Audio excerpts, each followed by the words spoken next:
High court ने केजरीवाल को बहस करने की इजाजत दी है। सोमवार को 2:30 बजे केजरीवाल को दिल्ली हाईकोर्ट सुनेगा।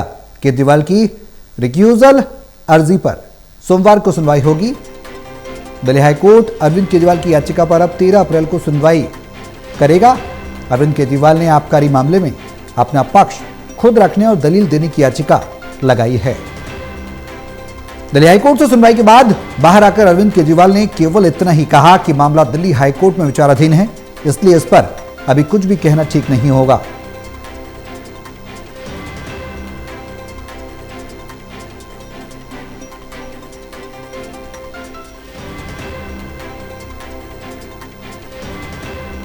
तो केजरीवाल की रिक्यूजल अर्जी पर सोमवार को सुनवाई होगी। दिल्ली हाईकोर्ट अरविंद केजरीवाल की याचिका पर अब 13 अप्रैल को सुनवाई करेगा, ये जानकारी मिल रही है।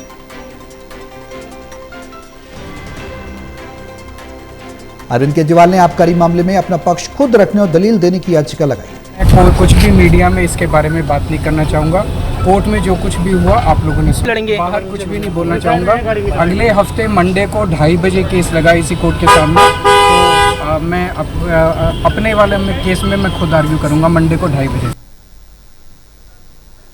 हमारे सहयोगी विशाल सिंह हमारे साथ फोन लाइन पर हैं। ज्यादा जानकारी के लिए इसी दिन का रुख करेंगे। विशाल, क्या कुछ जानकारी हाईकोर्ट ने केजरीवाल को बहस करने की इजाजत दी है, जानकारी मिल रही है, विस्तार से बताएं। जी सौरभ, बिल्कुल देखिए, अरविंद केजरीवाल ने दरअसल आज 2 आवेदन जो है वो कोर्ट के सामने दायर किए थे, जिसमें से जो पहला आवेदन था वो रिक्विजिशन के लिए था, यानी जो जज पूरे मामले की सुनवाई कर रही हैं जस्टिस स्वर्णकांता शर्मा, उनको इस केस से अलग करने की एक मांग थी। और दूसरा जो उनका आवेदन था वो ये था कि उन्हें व्यक्तिगत रूप से पेश होने की अनुमति दी जाए। अभी तक जो मामले चल रहा था, जो सुनवाई हो रही थी, उसमें व्यक्तिगत तौर पर पेश नहीं हो रहे थे। ऑनलाइन कॉन्फ्रेंस के जरिए या फिर उनके प्रतिनिधि जो है वहां पर कोर्ट में जाते थे, लेकिन अब उन्होंने मांग करी है कि वो खुद व्यक्तिगत तौर पर जो है कोर्ट में पेश हो। और अब इस व्यक्तिगत पेशी की अनुमति जो है कोर्ट की तरफ से उन्हें मिल गई है। और अगली सुनवाई 13 अप्रैल यानी अगले सोमवार जो है सोमवार के लिए तय की गई है, और दोपहर 2:30 बजे जो है अगली सुनवाई होनी है, जिसमें जो उनका पहला आवेदन था रिक्विजिशन के लिए, उसको लेकर भी जो है सुनवाई की जाएगी। कानूनी पहलू को समझने की कोशिश करें तो विशाल, कितना बड़ा अंतर देखा जा सकता है कि वकील के मार्फत या फिर अपने आप केजरीवाल को बहस करने की इजाजत मिलना, कानूनी तौर पर क्या कुछ राहत मिलती नजर आएगी या फिर कुछ और बड़ा इसमें कार्रवाई देखने को मिलेगी? किस तरह से, किस मंशा से केजरीवाल ने ये अर्जी दाखिल की है?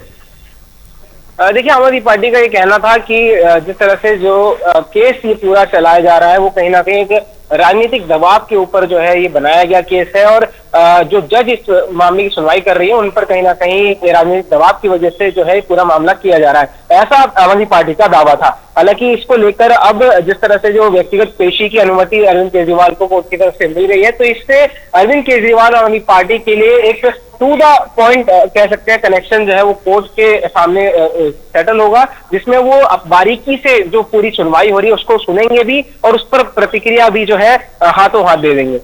बिल्कुल, अब देखना होगा कि आगे इस पूरे मामले में, आबकारी मामले में जो पक्ष केजरीवाल रखेंगे, जो उन्होंने याचिका लगाई है, उसमें कोर्ट का रुख क्या रहता है और क्या वो तथ्य कोर्ट के सामने प्रोड्यूस कर पाते हैं। बहुत शुक्रिया विशाल तमाम जानकारी के लिए।